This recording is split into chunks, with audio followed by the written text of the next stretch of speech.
வணக்கம் உறவுகள் நண்பர் தமிழ் சொந்தங்கள் நீங்கள் எப்படி இருக்கிறீங்க? நல்லா இருப்பீங்க நான் நினைக்கிறேன். நானும் அதே போல் நல்ல சுகபலத்தோடு இருக்கிறது அவன் கிருபை செய்திருக்கிறார்.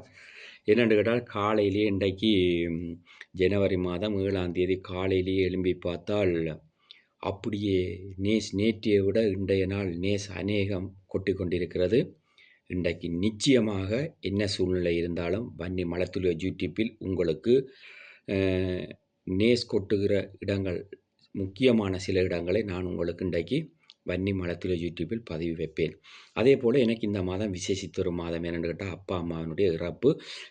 அப்பா அம்மாவனுடைய இறப்பு பிப்ரவரி மாதம் ஒரு ஆள், ஜனவரி மாதம் ஒரு ஆள் இறந்திருக்கிறதால இந்த மாதம் எனக்கு ஒரு விசேஷித்த மாதம். அதே போல் தம்பியும் ஒரு ஆள் இறந்திருக்கிறார். அந்த 3 பேருக்கும் எங்களுடைய சொந்த ஊரான மடுக்குளத்தில் நான் கடைசி வரைக்கும் இருந்துவிட்டு வெளியேறி வந்த என்னுடைய சொந்த மடுக்குள வீட்டுக்கு கிணத்தை சுற்றி 3 தென்னம்பிள்ளைகள் நடுவதற்கு நானும் என்னுடைய தம்பியாக்களும் முடிவெடுத்திருக்கிறோம். தேவன் என்னோடு கூட இருக்கிறார். காரணம் என்ன தெரியுமா? அந்த இடத்தை விட்டு நான் வெளியேறும் பொழுது என்னுடைய அப்பாவினுடைய கரத்தில் எல்லாத்தையும் பொறுப்பு கொடுத்து விட்டு வந்த நான் கடைசியாக என்னுடைய அப்பா போய் இறந்தது என்னுடைய சொந்த ஊர் மடுக்குள மண்ணில் ஒரு கொட்டிலுக்குள் தான் என்னுடைய அப்பா இறந்தார். காரணம் என்னென்று கேட்டால் எங்களுடைய இடம் உயர் பாதுகாப்பு வலயமாக இருந்தது. உயர் பாதுகாப்பு வலயமாக இருந்து இராணுவத்தால் விடப்பட்ட பிறகு எங்களுடைய அப்பா போன உடனே எதுவும் செய்யக்கூடிய சூழ்நிலை இல்லை. நான் அப்பொழுது தான் நான் இங்கே பிரான்ஸ் நாட்டுக்கு வந்த நான் அந்த நேரத்தில் நானும் என்னுடைய வந்த பிரச்சனைகள் பார்க்க வேண்டிய காரியம் இருந்தது. என்னுடைய மனைவி பிள்ளைகளை எடுக்க வேண்டிய காரியங்கள் இருந்தது. அப்படியான நிறைய தேவைகள் இருக்கும் பொழுது அந்த இடத்தில் நான் எதுவும் செய்யக்கூடிய சூழ்நிலை என்னால் முடியவில்லை. நான் இப்பொழுது சட்டத்துக்கிணங்க சட்டத்தின்படி 3 ஆம்பளை பிள்ளைகள் நாங்கள் 3 பேரும் நாங்கள் கையெழுத்து வைத்தால்தான் அந்த காணியை யாராவது ஒருவருக்கு கொடுக்க முடியும். அதனால் நான் இப்பொழுது என்னுடைய சொந்த ஊரான மடுக்குளத்துக்கு என்னுடைய தம்பியாக்கள் பலத்தோடு போய் அங்கு தென்னம்பிள்ளை வைத்து என்னுடைய அப்பா அம்மாவினுடைய இன்றைக்கு அப்பா இருந்திருந்தால் அம்மாவுக்கு 86 வயது, அப்பா இருந்திருந்தால் அப்பாவுக்கு 91 வயது. அவர்களுடைய நினைவாக தம்பி இருந்திருந்தால் தம்பிக்கு இப்போ எனக்கு 52 வயதாகிறது, தம்பிக்கு 51 வயதாக இருந்திருக்கும். இவர்களுக்கெல்லாம் போய் நினைவாக என்னுடைய மடுக்குள காணியில் என்னுடைய கிணறு நான் கடைசியாக ராமகிருஷ்ணன் என்று சொல்கிற ஒருவரை வைத்துத்தான் அந்த கிணறை நான் மீள பரிசீலனை செய்து அங்கு நான் தோட்டம் செய்து கொண்டிருந்தேன். அங்கு பீட்ரூட்டுகள், கச்சானுகள், மற்றது வாழைகள், பிலாக்கள் என்று ஏகப்பட்டதை வைத்திருந்தேன். நான் மீள அதுக்குள் செல்ல வேண்டிய ஒரு கட்டாயத்தை தேவன் எனக்கு அனுமதித்திருக்கிறார். தேவன் அனுமதித்தால் தேவனுடைய பிள்ளைகள் நாங்கள் என்ன செய்வோம்? செய்வதற்கு வாஞ்சிப்போம். தேவர் என்ன சொல்லுகிறார்? பலங்கொண்டு திணமனதாயிரு, நீ போகுமிடமெல்லாம் உன்னுடைய தேவனாகிய கர்த்தர் உன்னுடனே கூட இருக்கிறான். தேவன் அங்கு செல்ல போகிறார் என்று. தேவன் நான் பாரப்பட்டு உங்களுக்கு ஜெபித்தேன், எனக்கு தேவன் வெளிச்சத்தை காட்டியிருக்கிறார். அது எங்களுக்குத்தான். யாருக்கு? அரசாங்கத்தினுடைய சட்டப்படி எப்படி?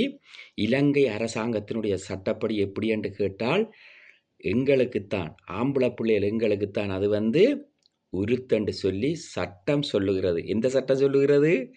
இலங்கை சட்டத்திட்டத்துக்கிணங்க இலங்கை அரசாங்க சட்டம் சொல்லுகிறது, நான் சொல்லவில்லை. இலங்கை அரசாங்க சட்டம் எப்படி இருக்கிறது? மிகவும் துல்லியமாகவும் தெளிவாகவும் நிதானமாகவும் அருமையாகவும் அரசாங்கம் செயல்பட்டு கொண்டிருக்கிறது.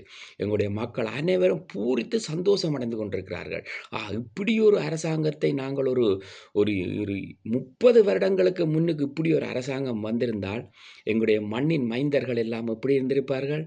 மண்ணோடு போகாமல் அவர்கள் இன்னும் இருந்து எவ்வளவோ காரியத்தை செய்திருப்பார்கள். அதனால் இந்த அரசாங்கம் இப்பொழுது எங்களுடைய தமிழ் மக்களுக்கு நல்லது செய்து கொண்டிருக்கிறார்கள். அதனால் என்னுடைய அனுரகுமார திசாநாயக்கா அவருடைய ஆட்சியின் கீழ் நாங்கள் அவர்களுக்கு நன்றி செலுத்துகிறோம். அவர்களுடைய பணியாளர்கள், அவரோடு சேர்ந்து செயல்படுகிற எங்களுடைய தமிழ் கட்சிகள், அவருடைய பணியாளர்கள் எல்லாருக்கும் தேவன் பெரிய கிருபையையும் பலத்தையும் கொடுக்க வேண்டும் என்று சொல்லி நான் தேவனிடம் ஜெபம் பண்ணி கொள்ளுகிறேன். அதே போல் என்னுடைய தம்பியாக்களோடு கதைக்கும் பொழுது, ஃபாதர் நீங்கள் எப்பொழுது இங்கே வருகிறீர்கள் என்று கேட்டிருந்தார்.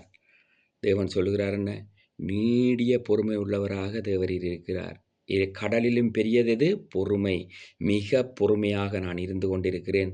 தேவன் எப்பொழுது எனக்கு இலங்கை தேசத்துக்கு நீ போகலாம் என்று தேவன் அனுமதிக்கிறாரோ அப்பொழுது என்னுடைய கண்கள் என்னுடைய தம்பியாக்களை நேரில் காணும். இப்பொழுது நாங்கள் எப்படி போனில் பார்க்குறோம், ஃபேஸ்புக்கில் பார்க்குறோம், யூடியூப்பில் பார்க்குறோம். அதனால் தேவன் எனக்கு அனுமதிக்கும் பொழுது நான் அங்கு சென்று எல்லாரையும் நேரில் பார்ப்பேன். அதனால் எங்களுக்கு என்ன இன்றைய காரியம் எப்படி இருக்கிறது? இன்றைக்கு பிரான்சினுடைய காலநிலை மிகவும் சினோபொழிவாக இருந்து கொண்டிருக்கிறது. ஆதலால் உங்களுடைய உடல்நிலைகளை பார்த்து கொள்ளுங்கள். நீங்கள் உங்களுடைய வேலைத்தலங்களை பார்த்து கொள்ளுங்கள். உங்களுடைய வீடு வாசலை பார்த்து கொள்ளுங்கள். உங்களுடைய சுற்றச்சூழலில் இருக்கிற எல்லா மக்களோடும் ஒப்புரவாகி, அன்பாகி, அரவணைத்து, ஒருவரை ஒருவர் நேசித்து அன்புடன் நடக்க வேண்டும் என்று நான் சொல்லவில்லை, தேவன் சொல்லுகிறார். உங்கள் மேல் அன்பு கூறுவது போல் பிறர் மேலும் அன்பு கூறுங்கள். தேவன் நல்லதைத்தான் எங்களுக்கு கற்பித்து விட்டு போயிருக்கிறார். தேவன் எங்கும் பிழையான விடயத்தை கற்பித்திருக்கிறாரா? பைபிள் என்று சொன்னால் சில பேருக்கு கஷ்டமாயிருக்கும். ஆனால் அதுக்குள் இருக்கிற விடயங்கள் தேனும் பாலுமாயிருக்கிறது. அப்படியாக எழுதப்பட்டிருக்கிறது. ஆதியாகமத்தில் இருந்து நீங்கள் வெளிப்படுத்தல் வரைக்கும் போவீங்களா இருந்தால் எத்தனையோ தீர்க்கதரிசிகள், எத்தனையோ பெரிய பெரிய பெரிய பெரிய போதகர்கள் எல்லாம் அதுக்குள் அடங்கியிருக்கிறார்கள். அதே போல் நீங்கள் பவுலை எடுத்து பார்ப்பீர்களா? அந்த வேதத்தில் அவர் செய்த காரியங்கள் பெரியது. அவர் இவ்வளவோ தண்டிக்கப்பட்டார், இவ்வளவோ கஷ்டப்படுத்தினார்கள். ஆனால் தேவன் பவுலோடு கூட இருந்து பவுலை பெரிய உயரத்தில் வைத்தார். அதே போல தேவன் என்னையும் பெரிய உயரத்தில் வைப்பேன் என்று சொல்லி தேவன் வாக்கு கொடுத்து கொண்டிருக்கிறார். அதிகாலை வேளை என்னுடைய சபையார் என்னோடு தொடரில் வந்தார்கள். நான் சற்று வேலை களைப்பாக உறங்கிவிட்டேன். என்னுடைய சபை எப்பொழுதும் எனக்காக ஜெபம் பண்ணி கொண்டிருக்கிறது. நானும் சகோதரர் அருள் பிரதருடைய சபைக்காக நானும் பாரப்பட்டு ஜெபித்து கொண்டிருக்கிறேன். இந்த ஆண்டில் எங்களுடைய இலக்கு 150 ஆத்துமாக்களை சேர்க்க வேண்டும் என்பதுதான் எங்களுடைய இலக்கு. நீங்கள் சிலர் தேவையற்ற விடயங்களை பேசுகிறீர்கள். ஒரு காலமும் விசுவாசிகளோ இல்லது போதகர்களோ யாரும் பணத்துக்காகவோ பொருளுக்காகவோ சொத்துக்காகவோ ஆசைப்பட்டவர்கள் அல்ல. அவர்கள் வேதத்தை படிக்கிறார்கள். வேதத்தை மக்களுக்கு தெரியப்படுத்த வேண்டியது எங்கள் ஒவ்வொருவர் மேலும் விழுந்த கடமை என்றுதான் நாங்கள் நினைத்து செய்கிறோமே தவிர, நாங்கள் யாரிடமும் எங்களுக்கு பசிக்குது சாப்பாடு தாங்கோ, எங்களுக்கு தேவை இருக்குது பணம் தாங்கோன்னு நாங்கள் யாரிடமும் தேவனுடைய பிள்ளைகளை தேவன் கேட்க விட மாட்டார். தேவன் என்ன சொல்லுகிறார்? நீங்கள் வெட்கப்பட்டு போகாதபடி உங்களோடு நான் கூட இருக்கிறேன் என்று வேதம் சொல்லுகிறது. தேவன் எங்களை பாதுகாத்துக் கொள்ளுவார். உலகத்தில் உள்ளவரை பார்க்கிலும் என்னுடைய தேவன் பெரியவர். தேவன் சொல்லுகிறார், நான் பெரியவர் என்று சொல்லுகிறார். அப்படியான தேவனை நாங்கள் ஆராதிக்கிறோம். அதே போல என்னுடைய தம்பியாக்கள் இன்றும் கூட ஒரு பெரிய ஒரு வேலை திட்டத்துக்காக ஓடிக்கொண்டிருக்கிறார்கள். அந்த வேலை திட்டம் இன்னும் 2 மணி நேரங்களில் முடிந்து என்னுடைய தம்பியாக்கள் தங்களுடைய இடத்துக்கு திரும்புவார்கள். எப்பொழுதும் என்னுடன் சொல்லுவார்கள், ஃபாதர் உடல்நலங்களை பார்த்து கொள்ளுங்கள். நீங்கள் அங்கு இருந்தாலும் நாங்கள் உங்களோடு இங்கு இருக்கிறோம். அங்கும் உங்களுக்கு தேவையான சகலதையும் நாங்கள் செய்வோம். நீங்கள் தைரியமாயிருங்கள், சந்தோஷமாயிருங்கள். உங்களுடைய பணிகள் சிறக்க வேண்டும். உங்களுடைய வன்னி மலத்துடைய யூடியூப்பை நாங்கள் இங்கு எல்லா இடத்துக்கும் நாங்கள் அதை பிரசித்திப்படுத்தி கொண்டிருக்கிறோம் என்று சொல்லியிருக்கிறார்கள். என்னுடைய வன்னி மலத்துளிகள் யூடியூப் மிகவும் விறுவிறுப்பாக ஆர்வமாக ஓடிக்கொண்டிருக்கிறது. அது மிக மகிழ்ச்சியாக இருக்குது. எனக்கு பார்க்கும் பொழுது மிக சந்தோஷமாக இருக்கிறது. இனிவரும் நாட்களில் எனக்கு மெயில்கள் வந்து கொண்டிருக்கிறது. அதுகளுக்கு அப்டேட்டை கொடுக்கும்படி கேட்டுக்கொண்டிருக்கிறார்கள். ஒரு காரியங்களை நாங்கள் செய்து கொண்டிருக்கிறோம். அதே போல் என்னுடைய ஃபேஸ்புக்கையும் கூட 2 நாளுக்கு முன்பு என்னோடு அதை குறித்து 2 மெயில் வந்திருந்தது. அதை நாங்கள் பார்த்தோம். பார்க்கும் பொழுது அவர்கள் எங்களுக்கு சில விடயங்களை சொல்லியிருந்தார்கள். அதன்படி நாங்கள் ஒவ்வொன்றையும் செய்து கொண்டிருக்கிறோம். தேவன் என்னோடு கூட இருக்கிறார். அதே போல சகோதரர் விஜயை பற்றி ஒரு விடயத்தை சொல்லிவிட்டு நான் கடந்து செல்கிறேன். எப்படி சொல்லுகிறார்? சகோதரர்களாய் ஆரை பிடித்து சகோதரர் ஒருவரை குழிக்குள் போடுகிறார்கள். ஆர் போடுகிறார்கள்? சகோதரர்கள் போடுகிறார்கள்.